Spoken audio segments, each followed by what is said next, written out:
Yohann Gillet, ça veut dire qu'il y a une inquiétude aussi, ou en tout cas une vigilance de la part de l'exécutif de se dire ces émeutiers qu'on n'a peut-être pas compris pour l'instant, il faut les comprendre, mais en tout cas faisons attention qu'on ne les retrouve pas pour la Coupe du Monde du rugby, qu'on ne les retrouve pas pour les Jeux Olympiques. Il va falloir les surveiller et ne pas se laisser cette fois prendre un peu entre guillemets par surprise.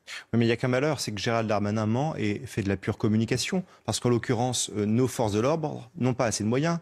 Les services de renseignement dont vous parlez n'ont pas assez de moyens et en plus ont des effectifs qui fondent d'année après année. Donc comment voulez-vous que nos services de renseignement puissent justement surveiller ces émeutiers dans la perspective des JO notamment, alors même qu'ils n'ont pas de moyens et alors même que Gérald Darmanin et le gouvernement aussi se refusent à certaines mises en œuvre de mesures qui seraient concrètes et qui n'ont pas un lien direct avec l'immigration, monsieur, ça peut vous faire plaisir, mais avec le laxisme de la justice. Parce que par exemple, si on rétablissait les peines planchers, on mettrait hors d'état de nuire un certain nombre de ces émeutiers qui seraient derrière les barreaux pour un certain nombre de mois ou d'années, alors même que l'on sait très bien qu'une grande majorité sera dehors.